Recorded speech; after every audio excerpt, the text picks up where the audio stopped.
so much for checking out this video. I'm Christopher Saul with Mid-Bay News. I'm here with Matt McKinnon. Matt is one of the guys who is trying to bring back the Mullet Festival of years of yore. So for about 40 years in Niceville, we had a Mullet Festival that was a big party. And after 2020, it went away. He and a couple of business partners, including a gentleman named Mark Wagner, who you've seen on our airwaves before, are attempting to bring this party back, this event back. And they had an update at last night as we're recording this city council meeting. Mark, what did you think of the meeting, and what did you glean from your conversation with the city council and the city manager? Confusion and lack of transparency, because I didn't want to get too much into it, but from the emails I get from the city manager to what transpired last night, they're not on the same page.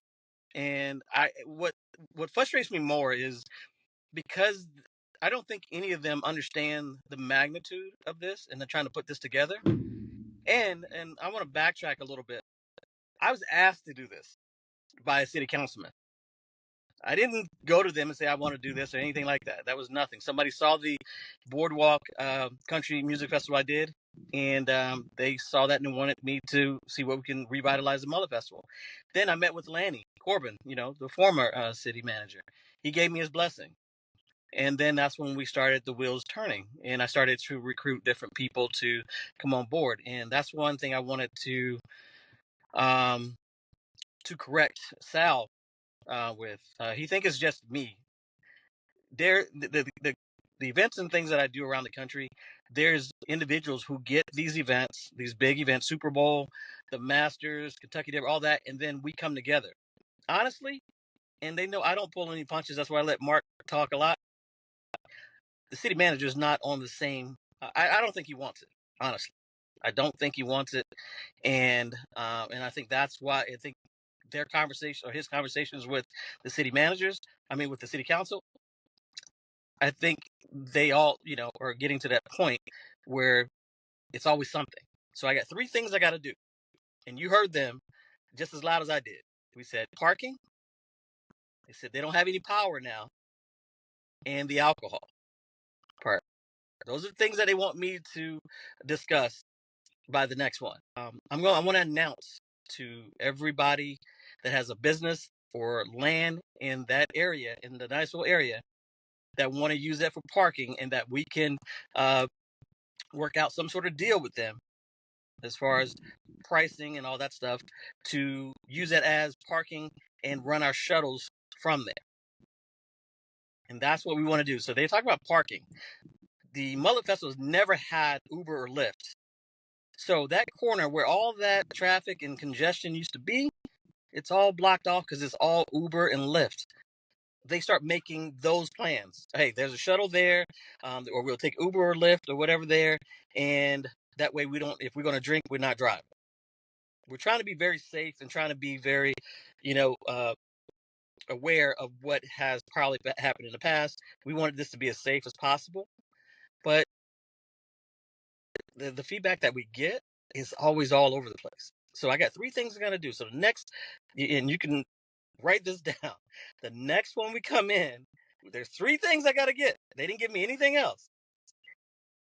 And I'm going to come in with a parking plan. I'm going to have the dots, and I'm going to have someone even make me a website. So what I was telling you, they could see. Is this happening? It's really on them. And I'm running out of time on my end before I pull the plug, because something of this magnitude, I can't hold artists. That's one thing about this, and they don't realize what I do on my end. When I talk to these artists and artist managers and say, hey, we got this 2025 October, we got this major event down there, and hey, they like, great. If that manager pulls that date out and holds it for me and we don't book it, that's my reputation, and that's not what it's not worth it for me to ruin what I've accomplished for all these years. And if I put a deposit down, you don't get that back. So they don't care what you do, you never get that back. And that's what we're trying to realize. What is your cutoff? Essentially, what is your cutoff date right at this point? I'm gonna give them to the end of November. Okay. Because that's when these guys start to come off tour and get these last minute dates. And, and because they're home during the holidays, and then they're getting their schedules done now for 2025. Otherwise, I'm going to have to push it to 2026. And, but let's say this, Chris, and you can hear from my mouth to your ears. I'm not giving up on this because I came back to this area for a reason. And if they see what I'm doing in the area in Okaloosa County and all the festivals and things that I'm doing, it's because we don't have to go to Panama City or Pensacola. Because if we look at what they're doing right now, they're killing the area. Money-wise, those 3 concerts and festivals in 10 days make up $12 million off everybody in Okaloosa County. So what we want to make sure that we do is start to keep that home. That's why I'm here. Otherwise, I can go back to do what I've always done and live my life. But I came back for a reason. I grew up here. My mother still lives here. My brothers still live here. So I'm here to create some sort of music industry here, and that we can have our own. You'll see a lot that I'm going. I'll email you everything that I got going and invite you to. There's also a component of this that's like a nonprofit, and forgive me if I don't understand the mechanics of it, right? There's a nonprofit arm of the company still, or was that just White Hat Group? Can you kind of walk me through what's going on the pay end of that? Because I think one of the big questions that I've been asked is like, if this is a nonprofit, then why are they doing it, more or less? It's the nonprofit is what you have to use to do anything on the military base, anything like that. That's what you have to use.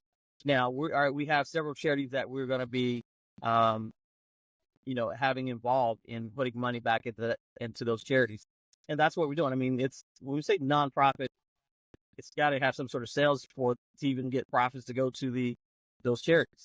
We're not here to make. As you probably know, you'll never make any kind of money on the first 3 festivals. That's not. But we have to cover our costs, so that's what we're into it, to cover our costs. But we're not in there to become millionaires. That's not what this is about. Otherwise, we'll just go somewhere else and really do something special and make the profits, which we have other events that we do. This was something that was brought to me because they wanted the community to have the Mullet Festival back. They asked for it. City councilman came to me. I said, no problem. Let's see how we can put it together. Met with Lanny, and he told me the ins and outs.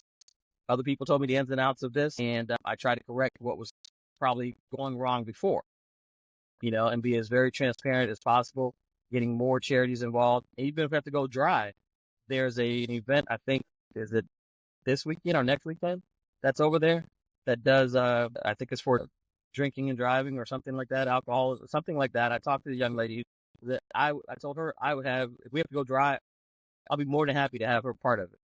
So that's another big issue, I guess. Like in the past, there had been, plenty of calls to the Mullet Festival. It was, there was plenty of drinking and stuff going on there. A lot of people were concerned about that coming back. If there is no alcohol, what does that do to the mechanics of this event, right? Because I feel like that's a big part of, you said it yourself, I think in the meeting, that the big part of the sponsorship is whether or not people are able to serve alcohol, if I'm not mistaken. Yeah, in any festival that I do, it's, that's always a big part because that's where the majority of your money comes from. Coca-Cola has been great with me. It's been great working with them. But at the end of the day, the big sponsors, think about Gold Coast Jam. Who's their big sponsor? That's Jim Beam. I would imagine it's, okay. That's Jim Beam. Jim Beam. So, it was the Pepsi Jam, right? Yeah. You don't see them as the title sponsor. You see Jim Beam. So that's where the money came from. But once again, that's why they're able to get these big artists, because soft drink wise, if you just went dry, there's no way you'll be able to afford those big artists. You're talking about, the Luke Bryants and Jason Aldeans and all those guys. Those are, $1 to $2 million guys or more. And there's no way coming here this month, which is great. But what's next? Why can't we be Panama City and Pensacola and have these artists come here? That's what they want. I've done so many calls and so many visits in Nashville and Atlanta and all over New York. They want to come here, but there's no venues and no concerts for them to perform at. And I think that's the problem that we have here. Why is it so important for you to have a music scene here? Because I'm from here and we've never had it here. So I've gone away and this is what I've learned. So I'm bringing my talent back home. and when I got here and everybody, all my family, friends, and, area knew what I do in Atlanta. And, so why not bring what I've learned to my hometown? That's what is so important, because also let's not think about so much me. Let's think about the economic impact that it's had for, Bay County and Escambia County. And I've never seen Panama City like that. Never, I hadn't been down there since high school. And then when I went down there to see how it's flourishing down there, I was like, this can't be Panama City. I mean, I'm used to, La Vila and Spinnaker's, and that used to be the hottest thing down there. But now they have everything down there, the shopping centers and whatever. And then you see Pensacola's building like crazy as well. But what are we doing here? We still look like we're like 10 years behind. So it's not so much about me. It's about, hey, the things that they want to build here. By the time you see the economic, profits from that, it'll be 5-10 years down the line, when we could do festivals this year, next year, following year, and make just as big an impact. Last question from me, but it's more of a curiosity, but how does one become an event promoter? Like, that doesn't feel like that's like a job application you fill out. It's not. And it's one of the hardest things that you ever want to do. So I started out, in Atlanta, just doing small events, with certain celebrities. Because I worked with several music producers in Atlanta, and they always had the artists come in, and they don't want to stay in the studio all night, so we go out to the nightclubs and you become friends with them. Then when their songs come out, they need promotion. They need promotions, and then next thing you know, you're hosting events with them and doing album release parties, and the next thing you know, after that, they need to perform. And then we got into the performance aspect of it, and other people would come to me and like, hey, you think you could do this concert? And that's kind of how I got started in this business, and end up meeting quite a few people. And I'm working with Shaq's team right now to bring him down here to create the Shaq's Beach Fest. The soft drink company is going to just put out that type of money because you don't get the return.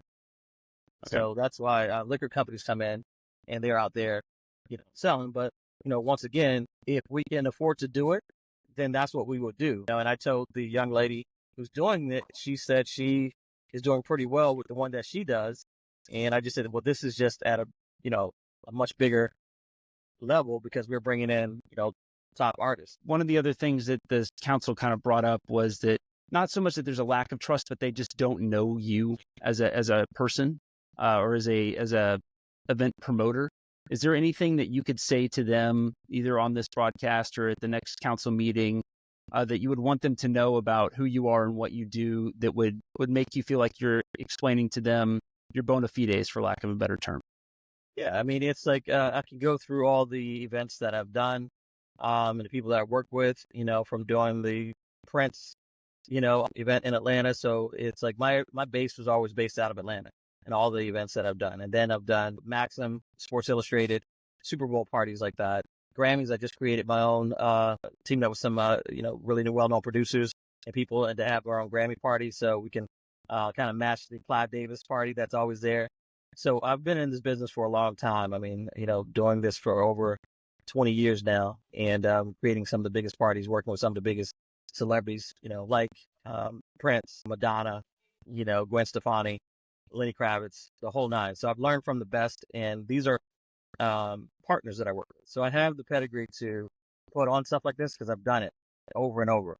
And it was my family who wanted me to come home during the pandemic. And while I was here, we haven't moved the needle at all here.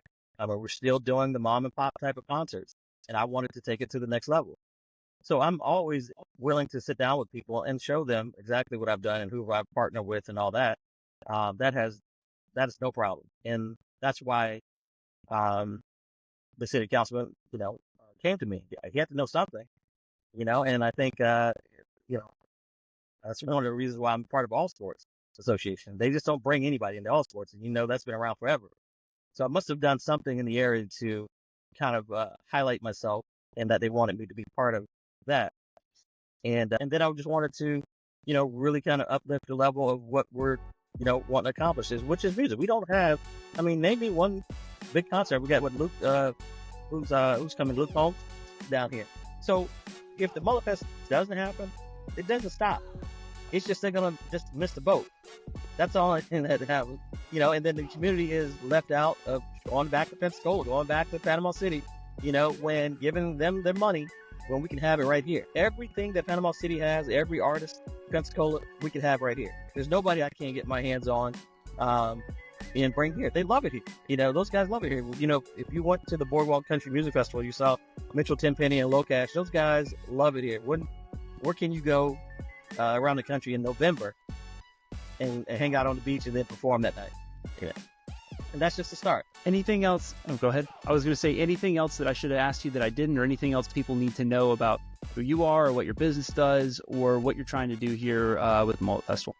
Like I said, at the end of the day, right now, I want to concentrate on what the city council wanted. They wanted parking. So I am going to have my team out over the next several months, locking in all parking lots, all people who own any land, any property, anything like that want to get involved in this, where we can set up shuttles in those parking areas. Matt McKinnon is with Emerald Coast Entertainment Group. He's joined us today to talk a little bit about his project that he wants to do in 2025, bringing back the Mullet Festival. Matt, thanks for coming on.